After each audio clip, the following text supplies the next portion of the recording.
करेंगे। हमारे साथ में छोटे खान जी हैं, कांग्रेस के प्रवक्ता हैं। छोटे खान जी, रुख आपका करना चाहूंगा, गठबंधन को लेकर मामला साफ है या कुछ अभी कोर कसर बाकी रह गई है? सीटों की गणित अभी लग गई है पूरी तरीके से या अभी गिनती बाकी रह गई है कि थोड़ा सा समाजवादी पार्टी आप कम कर लीजिए, हमें बढ़ा दीजिए? कुछ मामला बन रहा है या बिगड़ गया? छोटे खान जी। मामला बिगड़ेगा नहीं, मामला अच्छा होगा। जो भी निर्णय होगा वो राहुल जी और प्रियंका गांधी जी और खड़गे जी करेंगे।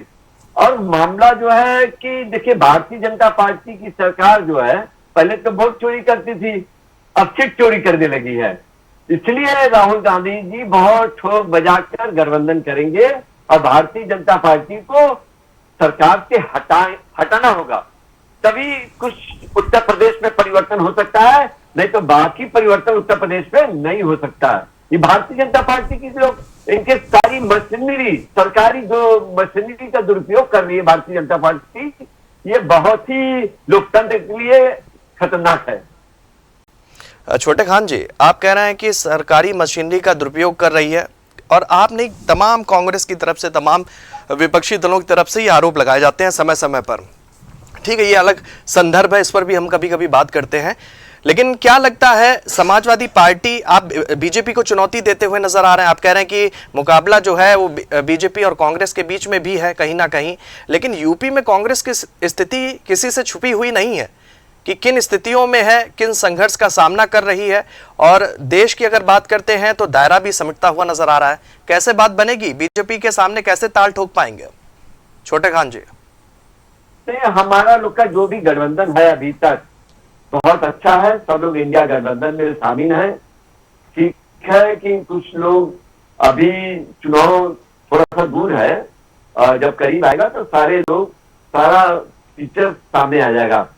गठबंधन होगा और गठबंधन में कांग्रेस पार्टी हमेशा अपने आप को बलिदान दी है।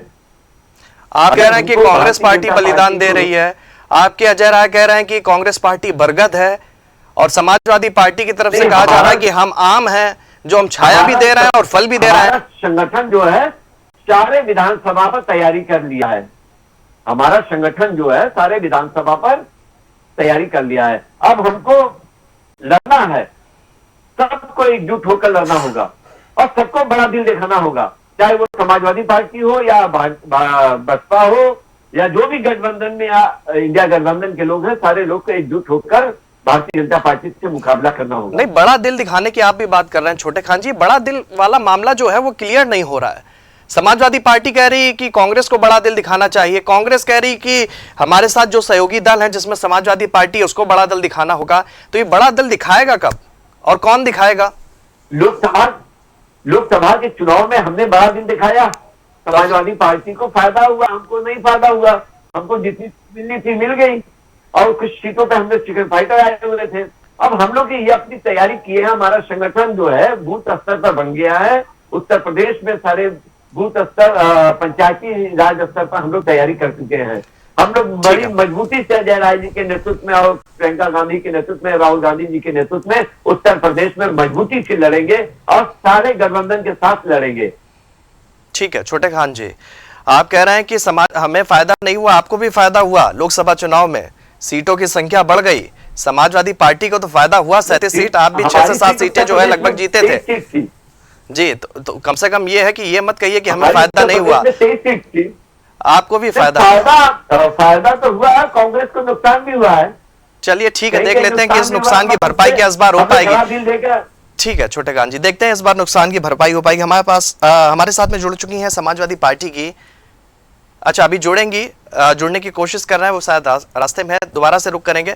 हमारे साथ में बीजेपी के प्रवक्ता राघवेंद्र जी हैं। राघवेंद्र जी, आपका भी जेएमडी न्यूज पर बहुत बहुत स्वागत है। राघवेंद्र चौहान जी, 12 साल की उपलब्धियां बीजेपी सरकार गिना रही है, बड़े बड़े कार्यक्रम भी आयोजित किए जा रहे हैं, आपके सहयोगी दल भी जो है कार्यक्रम में बढ़ चढ़कर हिस्सा ले रहे हैं। अभी उस दिन जो दिल्ली में कार्यक्रम हुआ भारत मंडपम में, प्रधानमंत्री मोदी के साथ हंस हंसकर झालमुड़ी खाई गई और लगे हाथ सहयोगियों को मौका मिला तो गुपचुप मीटिंग भी कर ली सीट शेयरिंग को लेकर। हर दल की मांग अलग अलग है, कैसे बात बनेगी, चुनौती बनते हुए नजर आ रहे हैं और इस बार उम्मीद भी उनकी बहुत ज्यादा है बीजेपी से। राघवेंद्र जी। जी पाठक जी बहुत बहुत धन्यवाद चैनल पर हम रख पाते। आप ये बताइए कि कांग्रेस को एक ही व्यक्ति ढोता जा रहा है, एक ही व्यक्ति को कांग्रेस ढो रही है। क्या दूसरा उनके पास कोई नेता नहीं है जिसको वो प्रोजेक्ट करें, जिसको वो आगे लाए? लेकिन नहीं, आपने देखा होगा पिछले चुनाव में समाजवादी पार्टी के अखिलेश यादव जी ने साफ साफ मंच से कहा था कि कांग्रेस बड़ी चालू पार्टी है, कांग्रेस से होशियार रहना। अब आप समझिए कि जो गलबैया डालने की बात करते हैं, गठबंधन नहीं करते हैं, गठबंधन करते हैं। आपने देखा होगा कि तमिलनाडु में इन्होंने क्या किया, जिसके साथ लड़ते हैं उसका साथ भी छोड़ देते हैं। ये बीच मझधार में किसको छोड़ दे, तभी जनता ने इनको बीच मझधार में छोड़ रखा है। और राहुल गांधी जो सपना सजोए बैठे हैं, दिन प्रतिदिन वो कोई ऐसा भाषण देते हैं, ऐसा वक्तव्य देते हैं, अब ये एटम बम फूटेगा। अरे भाई एटम बम फूटेगा, वो कब फूटा, कहां फूटा, कैसे फूटा, इसको बताने में असमर्थ है। राघवेंद्र जी, रही बात राघवेंद्र जी, आप विपक्ष को लेकर आपने तमाम जो है बातें बताई, लेकिन जो मेरा सवाल था वो ये था कि आपके ही सहयोगी दल जो है वो गुपचुप मीटिंग कर रहे हैं और सबकी लंबी लंबी लिस्ट है, किस सीट पर कितने प्रत्याशी चाहिए, इसको लेकर जो है रस्साकशी देखने को मिल रही है। कैसे बात बनेगी बीजेपी में? तो बीजेपी की बात जनता से और जनता जनार्दन को, जनता के बीच में जो रहता है, जनता के बीच में जो काम करता है। अब आप देखिए, विपक्ष की सारी पार्टियां भी कहती हैं कि भारतीय जनता पार्टी तो चुनावी मोड में रहा करती है। अरे क्यों ना रहे, हम जनता के बीच में रहते हैं, जनता की बात करते हैं। आपने देखा पिछले दिनों कुछ हमारे सहयोगी इधर उधर गए, इधर उधर जाने के बाद उनको फिर क्या सूझा, उनको यही समझ में आया, यही उनका निर्णय हुआ और अंतिम निर्णय लेकर के वो फिर आए और आकर के हमारे साथ जनता जनार्दन के कार्यों में मशगूल हो गए। जनता जनार्दन का देन है। देखिए ऐसा है छोटे खान जी, मैं आपके बीच में नहीं बोला था, बड़ी बात करिए। ठीक है राघवेंद्र आपका नेता तो जो कुछ है तो है। ठीक है राघवेंद्र जी, कंप्लीट करें, कोई नहीं टोकेगा बीच में, सबको मौका दिया जाएगा। राघवेंद्र जी प्लीज कंप्लीट करें। आप बोलिए आप जी।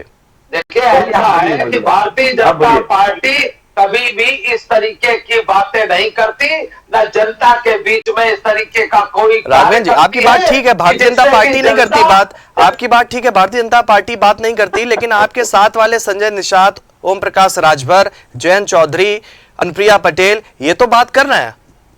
वो तो कह रहे हैं, संजय निषाद कह रहे हैं कि ठीक है हमारे बहन बेटियों के साथ क्या हो रहा है, वो तो मंच पे खड़े होकर पता नहीं क्या क्या बोल रहे हैं। सरकार में ही मंत्री हैं और अपनी ही सरकार पर निशाना साध रहे हैं। ओम प्रकाश राजभर जी जो हैं 32 विधानसभा सीटों पर प्रभारी नियुक्त कर दिए हैं, तो उनकी भी जो लिस्ट है इस बार लंबी चौड़ी है, बड़ी होती है। जयंत चौधरी कह रहे हैं कि 35 से 40 के बीच में बात बनेगी, इससे कम में जो है गठबंधन नहीं होगा। तो वो अलग अपना जो है दिखाते हुए नजर आ रहे हैं। सवाल ये है कि इतनी रस्साकसी के बीच में कैसे अपने आप को बैलेंस करेंगे, सवाल ये है, क्योंकि हर एक नेता का अपने अपने क्षेत्र में प्रभाव है और वोट बैंक है। राघवेंद्र जी ऐसा है, भारतीय जनता पार्टी के पास मजबूत चेहरा है, हमारे जो सहयोगी हैं उनके पास मजबूरियत नहीं है, वो मजबूत चेहरे के साथ में चुनाव लड़े। विपक्ष के पास तो चेहरा और मोहरा कुछ बताने का है ही। रही बात, ये लोग जो बात करते हैं दूसरों पर उंगलियां उठाते हैं, दूसरों की व्यवस्थाओं पर प्रश्न चिन्ह करते हैं। कि कांग्रेस के प्रवक्ता बैठे हैं, इनसे पूछो कि इन्होंने तमिलनाडु में क्या किया, अपने ही सहयोगी को छोड़ करके ये कहां चले गए। भाई दूसरों पर आप उंगली तो उठा सकते हैं, लेकिन दूसरे पर उंगली उठाएंगे तो आप पर कई उंगलियां उठती हैं। निश्चित रूप से हमारे सभी सहयोगी, हमारे गठबंधन के सभी सहयोगी हमारे साथ हैं। हम लोग मिल बैठकर बात कर लेंगे, मिल बैठकर सारी व्यवस्था हो जाएगी, उसमें कोई